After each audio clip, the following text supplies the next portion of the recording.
other shows we have for you to enjoy at myclassicradio.net. The Avengers was most certainly not a household name in South Africa prior to the radio series. With no national television service until 1976, the mechanism simply was not present in the country to show television programs to mass audiences. While many other countries reveled in the filmed adventures of John Steed and company, South Africa was not equipped to join in the fun. The series took Britain by storm and made a major impression in the American markets, being that greatest of rarities, a British series given a network transmission slot. However, as a filmed series, rather than a videotaped one, The Avengers was able to gain a modicum of exposure in South Africa through film rentals. Come and listen at myclassicradio.net.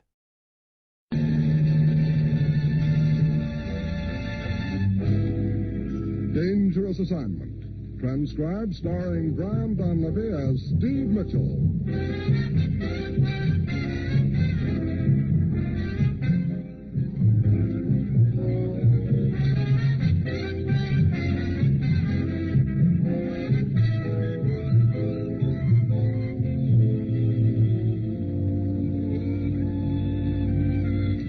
Danger is my assignment. I get sent to a lot of places I can't even pronounce. They all spell the same thing, though, trouble. But when I walk into the commissioner's office, I don't realize that this assignment's going to wind up with my life dangling by a cobweb.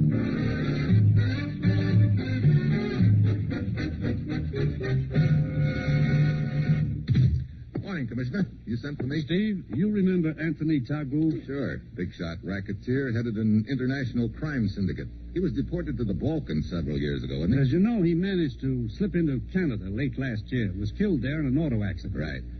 So, maybe Tagu isn't dead after all. What? When Tagu was deported, his organization folded. Some of the smaller mobs tried to hold it together, but couldn't. That was the end of the syndicate, we thought. A short time ago, we learned it was operating again. The strings being pulled from somewhere out of the U.S. Tagu again, you think? He was the only man who could control the various mobs and keep the organization running smoothly. I want you to run up to Montreal, Steve. Check on that so-called accidental death of Tagu. Okay, Commissioner. And here's something else that might help. I want you to look in on the mysterious disappearance of a certain Dr. Franklin Dorberg. Dr. Dorberg? How does he tie in with Tagu? He may not. Still, there might be a connection. Dr. Dorberg is a well-known plastic surgeon from New York. He was on vacation in Montreal. Disappeared from his hotel room last night. Plastic surgeon, huh? That sounds interesting. Find out what you can about him, Steve. I've got a hunch that if you can locate Dr. Dorberg, you'll also find Anthony Tagu. Well, that's it. You've got your assignment. Good luck.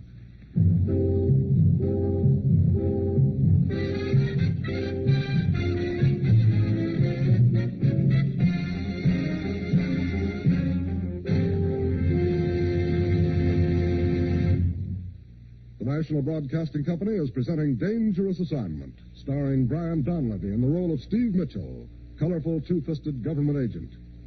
At all those places of the world where danger and intrigue walk hand in hand, there you will find Steve Mitchell on another Dangerous Assignment. Here's a reminder about Thursday's entertainment schedule on most NBC stations. There's comedy fun with Robert Young, starring in Father Knows Best. The Roy Rogers Show brings you Western adventure and songs from the Double R Bar Ranch in Paradise Valley, featuring the King of the Cowboys, Roy Rogers, and the Queen of the West, Dale Evans. Eddie Cantor recalls his years in the entertainment world during his show business show.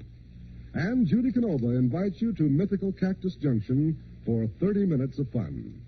Yes, it's an enjoyable evening of great radio entertainment, so be sure to hear it all every Thursday night on the NBC Radio Network.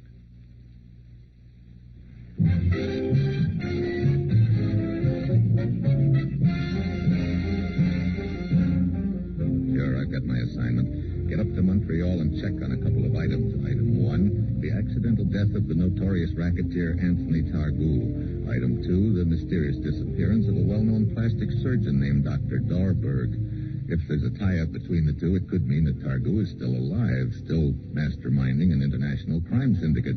It's Wednesday afternoon when my plane lands, and I hustle over to the office of Inspector Bizak at police headquarters. A tall, distinguished-looking gent is in the office with him. Ah, Steve, it's nice to see you again. May I present Monsieur Nichols? Mr. Nichols? Pleasure indeed, Mr. Mitchell. Do sit down, monsieur. Do sit down. Thanks. I did not mean for Monsieur Nicol. The disappearance of Dr. Dorberg might not have been made known to us for several days, perhaps. I see. You're a friend of the doctor's, Mr. Nichols?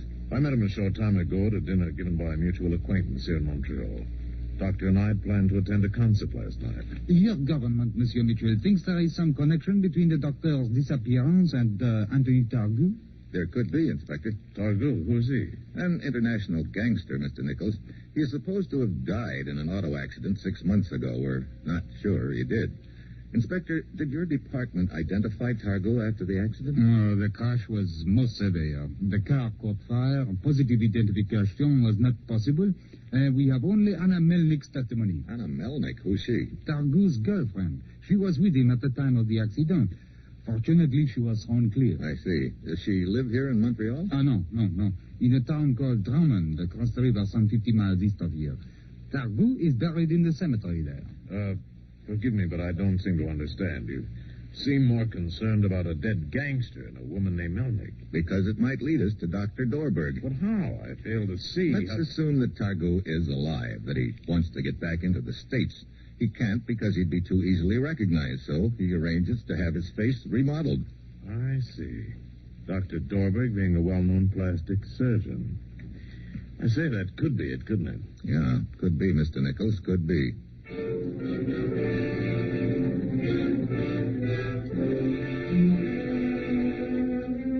It's late afternoon when I arrive at Drummond. I go to the address the inspector has given me, a classy 5-story apartment building overlooking the St. Lawrence River. Apartment 12 doesn't answer. The janitor tells me that Wednesday is Anna Melnick's day at the cemetery, so I hustle out there. It's one of those gray, dismal afternoons, a chill in the air, an overcast sky, and the bell from the chapel on the hill tolls mournfully. Hello. Good afternoon. Nice spot here. Trees, gentle slope, flowers, and a view. Tony would have liked it. Tony? You're Anna, aren't you? Anna Melnick? Yes. My name is Steve. I'm an old friend of Tony's. I happen to be in the area, so I thought I'd pay my respects. I used to work with Tony years ago. Yeah, we had great plans in those days, but the immigration boys messed them up. Tony used to talk a lot about his friends. You said your name is Steve... Mitchell. Mitchell? I don't recall his mentioning that name. It's Mitchell now. It wasn't then. Oh, I see. Too bad Tony had to go out like this. You were with him when it happened, huh? Yes. You know how Tony used to drive, like a madman. And he'd been drinking. Oh? Never touched a drop when I knew him. He changed after he'd been sent back to Europe. He was like a caged lion, restless, angry. Eager to get back into the U.S. again, huh? Sure. I always figured he'd get back. Guess he would have if it hadn't been for the accident. Something wrong? You're shivering. It's getting quite chilly. I must go soon. Sure. Say, how about giving me a lift back to town, huh? Of course. My car is parked at the main gate. I would like another moment or two here alone, if you don't mind. Okay. I'll wait at the car.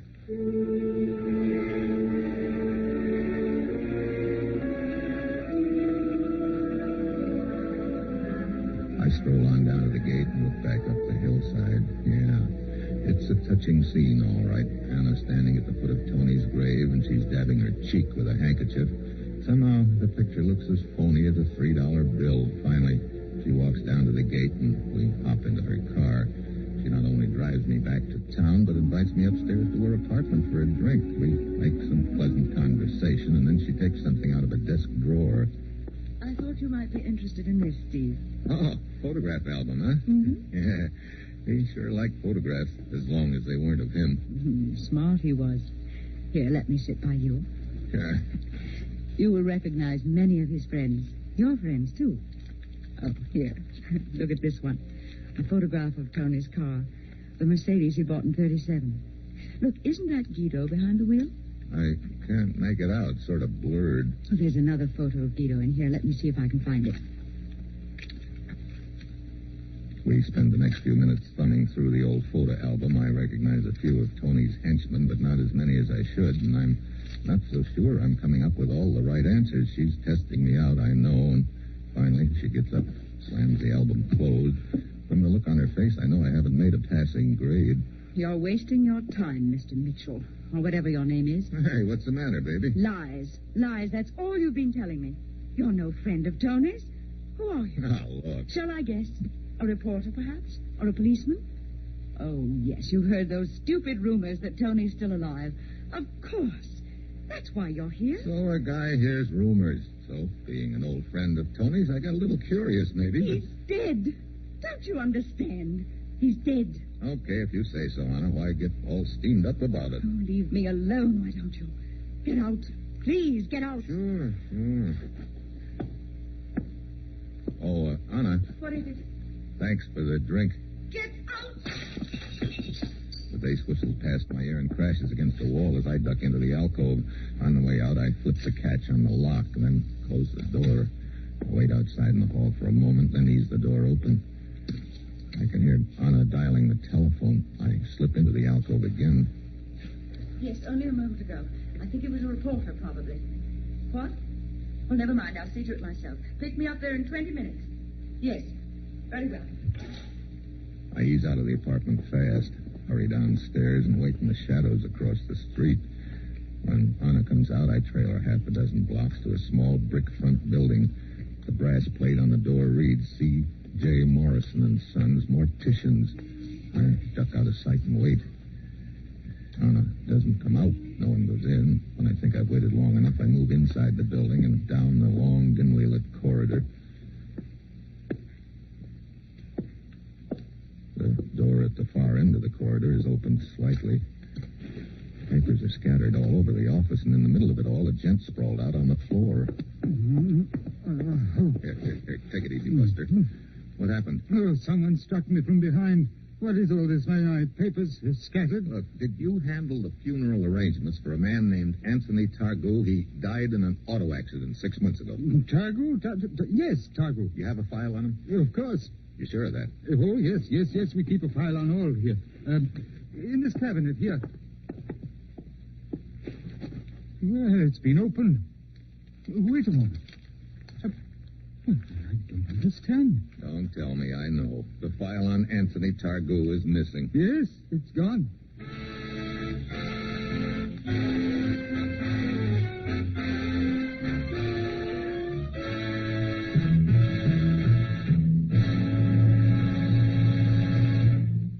Brian Donlevy will continue his dangerous assignment in just a moment. As Americans, we're all proud of the beauty of our forest areas. We know, too, that from these areas we get raw materials which help to keep our nation strong. And that's why authorities who are seeking to combat forest fires feel sure of public cooperation once the public stops to realize the simple facts of forest fire prevention. Most forest fires are due to plain carelessness which can be avoided by following these 4 rules. When in forest areas, crush out cigarette, cigar, and pipe ashes. Break matches in 2 after using. Drown all campfires, then stir and drown them again. Find out the law before using fire.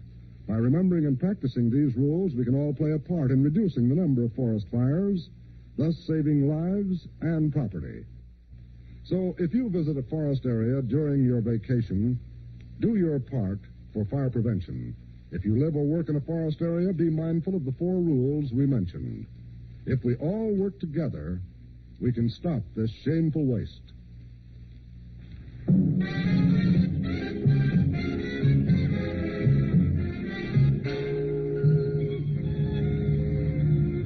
Now back to Dangerous Assignment and Brian Donlevy as Steve Mitchell.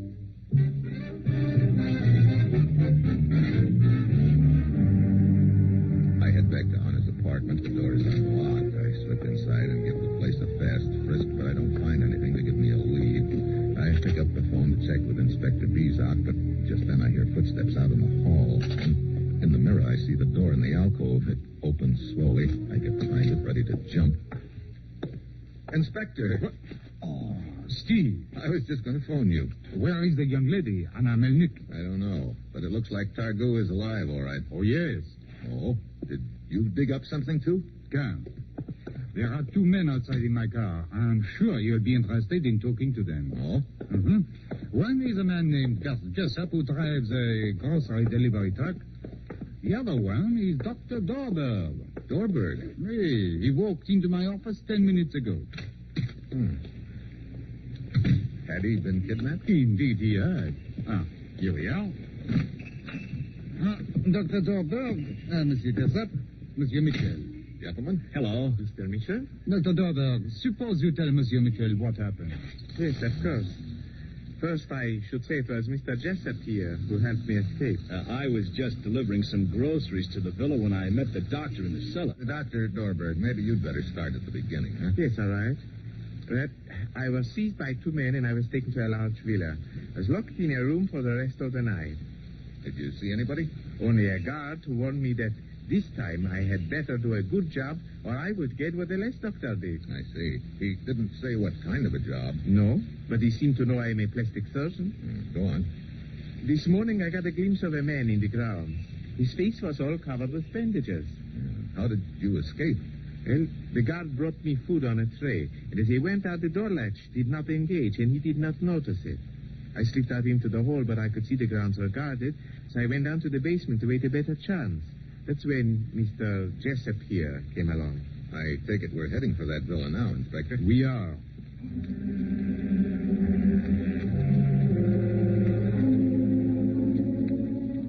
But when we arrive, the villa's deserted. Our birds have flown the coop. Dr. Dorberg takes us over his escape route from the room upstairs, down the back hall, and stairs to the basement. I hid down here behind the staircase to wait for an opportunity to get out to the ground. But Mr. Jessup came down here right afterward, and as I told you, I got a ride in his delivery truck. Yeah, one thing I don't get, Jessup. What were you doing down here in the cellar? Oh, that's where I brought this case of canned goods, Mr. Mitchell. Oh. You see, I didn't figure they'd want the whole thing inside, and there wasn't anybody answered the back door, so I figured I'd just bring it down here. But then when I went back up, I ran into one of them. He told me to bring the case into the house. You came back down here, and that's when you ran into Dr. Dorberg, huh? Right. And in the excitement, I forgot all about the case of canned goods. It's still here. Yeah, he must have been planning a long stay ordering all this food. I won't... Well, what is it, Mitchell? Nothing, Inspector. Come on, I guess there's nothing more we can do here.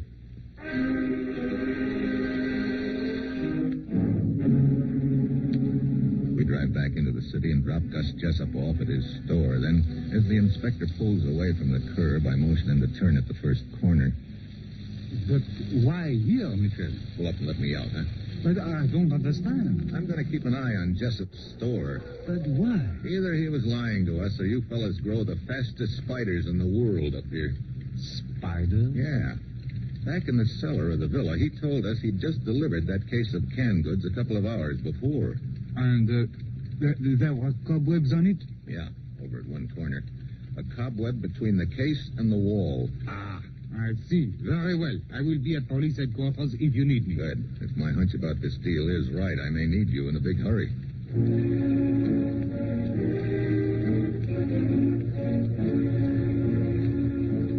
I hire a parked cab and wait. Pretty soon a car pulls up in front of the store. It's on a Melnick. Jessup comes out and they drive off. I follow, but they only go around the block. Then Jessup gets out, probably just reporting to her that everything's gone okay.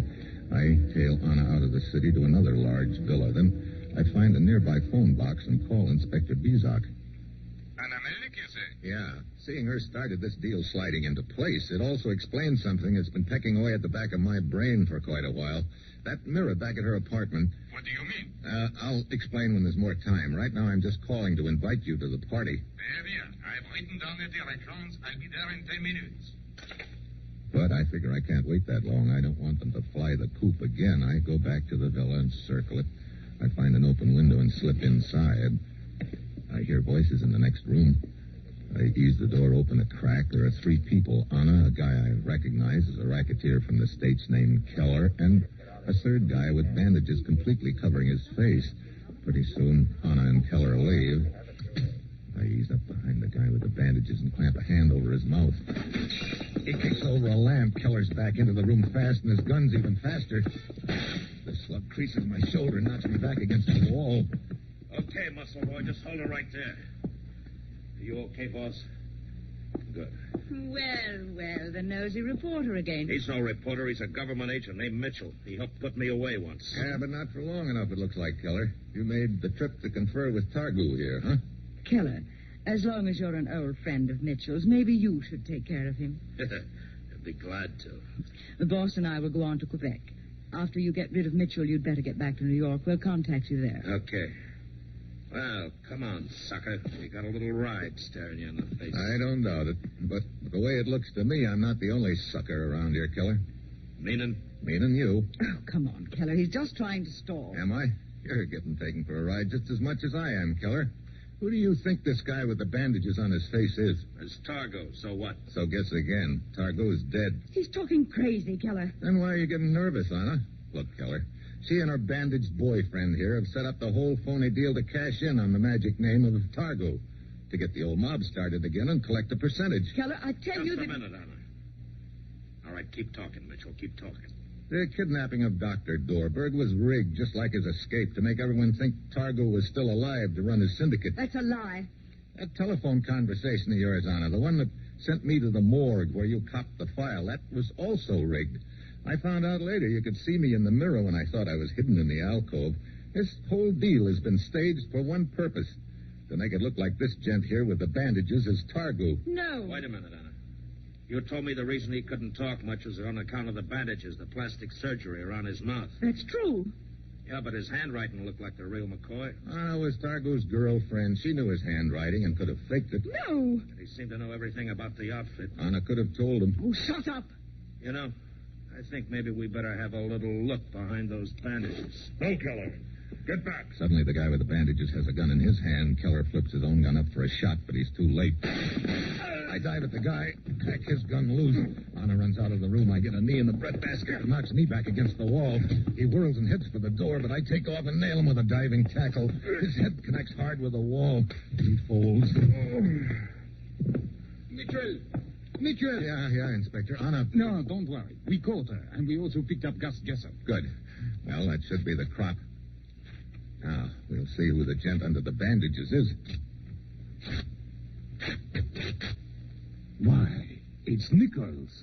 Yeah, the guy who was in your office when I first arrived, the one who reported the kidnapping of Dr. Dorberg. I see now why he was so obliging, so anxious to help. Yeah, you know, this outfit had a pretty neat deal rigged.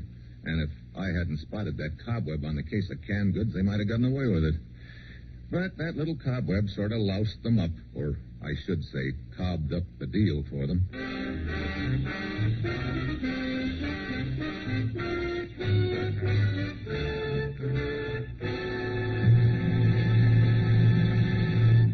Our star, Brian Donlevy, will return in just a moment. If musical entertainment is high on your list of enjoyable radio programming, then NBC's Monday Night of Music was designed especially for you. When you set your radio dial to most NBC stations on Monday evening, you'll hear such stellar programs as The Railroad Hour, The Voice of Firestone, and The Telephone Hour. The Railroad Hour presents Gordon MacRae and Dorothy Warnjold in a summertime show train special. Howard Barlow conducts the orchestra and chorus on The Voice of Firestone, and the program always features the finest musical artists. The Telephone Hour brings you the music of Donald Voorhees and the Bell Symphonic Orchestra, as well as famous guests from the realm of music. So, Monday evening, sit back in your favorite easy chair, relax with a magazine or the evening paper, and enjoy a restful evening of music designed especially for your summertime enjoyment. Make it a date to be one of the millions of people who each Monday evening tune to NBC's musical program schedule.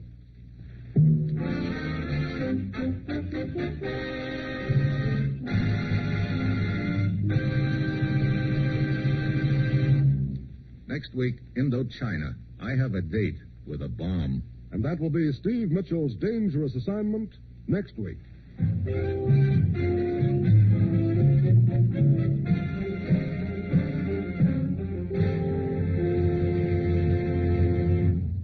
Featured in tonight's cast were Ben Wright, Paul Frees, Bibi Janis, Peter Leeds, and Bill Conrad. This is John Storm.